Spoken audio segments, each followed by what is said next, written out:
أسامة قريب من الانتقال. You're tough. Come on. Come on.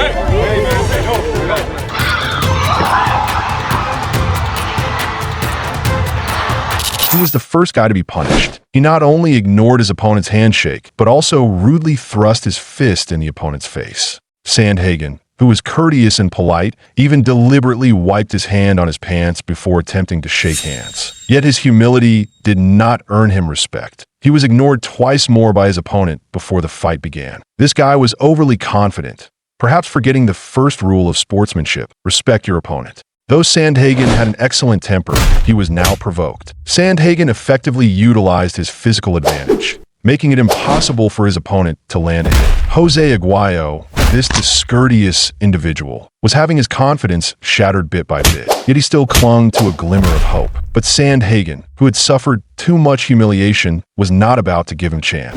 With a precise knee strike, he instantly shattered his opponent's jaw and followed up with a Dan Henderson-style elbow of justice, completely crushing his arrogance.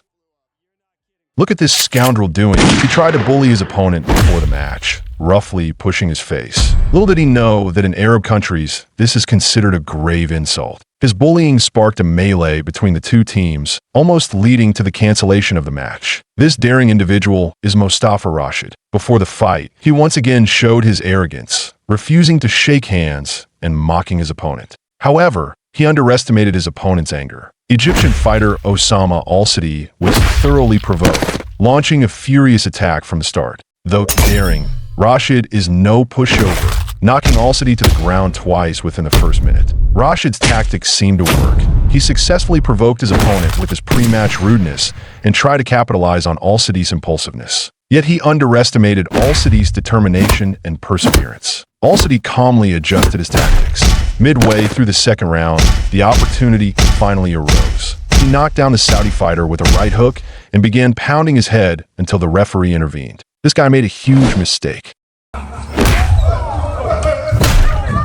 He rudely grabbed the head of a Shaolin monk and pretended to shake hands, teasing him. The monk, without hesitation, kicked back, responding to the disrespect. Though he initiated the conflict, he acted even more enraged afterward, saying, "Tomorrow you'll regret this." This monk's name is Ihu, a genuine Shaolin warrior who has practiced martial arts for over 20 years. His opponent, on the other hand, is just 23 years old. When the fight began, the younger guy continued his usual provocative style. He was very confident, but this only provoked the Shaolin monk further. Soon, he was knocked to the ground by a flurry of punches, with a cut opening on his forehead. Realizing he wasn't the monk's match, he started breaking the rules. What was supposed to be a boxing match turned into a free-for-all brawl. Punches and kicks flew, and the scene descended into chaos, forcing the event organizers to terminate the farce temporarily. It seems his coach only taught him how to box, not how to behave. Just look at this big-head Gurkan Oskin, relying on his status as a champion, bullied his opponent at the press conference. Not only did he humiliate his opponent by splashing water at his face, but he also attempted to physically assault him, turning the scene into chaos. As the fight began, he continued to showcase his arrogance. However, he eventually paid a heavy price for it. Mike Zambides, known as the Knockout King, keeps a low profile and never stirs up trouble. In contrast, Gurkan Ozkin is inherently arrogant and accustomed to bullying others. When the fight commenced, Ozkin retained his overbearing demeanor. It's no exaggeration to say that throughout the entire 12-round battle, Ozkin provoked his opponent nonstop for all 12 rounds. He didn't even take his opponent seriously. But with just 1 minute remaining in the 12th round, the Greek-bald fighter Mike Zambides couldn't take it anymore. He charged forward. A precise sleeping punch sent the scoundrel to sleep. For a title shot, the number 3. This arrogant scoundrel tries to intimidate every opponent before the match, behaving more like a street thug than a professional boxer. This Irish lad is named James Gallagher, once again displaying his arrogance and disrespecting his future foe. You can feel his haughtiness through the screen. His opponent is Patchy Mix, a skilled jiu-jitsu practitioner from the USA. Remember this gesture, it will be his downfall. As soon as the fight began, the arrogant Irish warrior illegally kicked the American in the groin. Sensing his advantage in stand-up striking, James became aggressive, probing his opponent from afar with strikes. However, Patchy Mix remained calm, waiting for his moment. Then the Irishman boldly charged at his foe, thinking he was going for the prey, but actually falling into a trap. Patchy, like clamping down on a mouse's head, forced the arrogant Irish lad to surrender and admit defeat.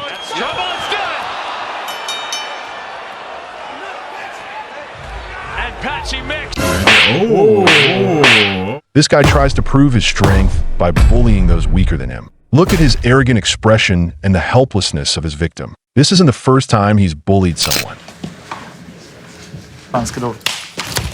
Such behavior is despicable. A member of a Japanese gang stands up for the weak, condemning this bullying and intending to teach this shameless guy a lesson. Once the fight began, the gang members swiftly took action. For the gang member, this wasn't about tactics, but about fulfilling a mission to transform this bully boy into a good boy. Their fierce attacks made their opponent resemble a defeated dog more than a domineering bully. He had little room to fight back. The gang members intended to teach him a longer lesson, but an accident happened. Their opponents left, I was injured, forcing them to end the fight. This victory was not just a win in a match. It was a strike back against arrogance and a lesson learned. This scoundrel rudely knocked on his opponent's door. As soon as they met, he grabbed the opponent's neck roughly. Not only did he spew a stream of obscenities, but he also slapped the opponent in the face. His behavior clearly crossed the line, treating the opponent's private space like his own backyard. His name is Anurabek Bikemitov. Bullying opponents is his forte. Every opponent he's ever faced has been provoked like this by him.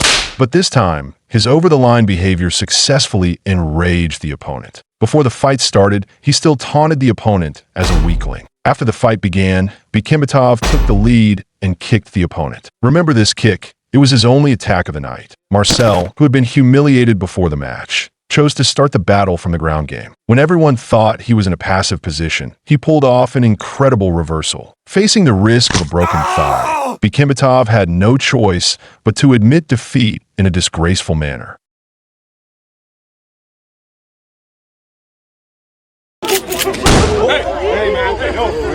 This is the last bastard to be punished. This arrogant champion made a big mistake when he decided to provoke a cold-hearted opponent. This champion, named Matthew Calhoun, who had never suffered a loss in his career, tasted the most shameful defeat of his career tonight. It wasn't a narrow loss. It was an absolute crushing.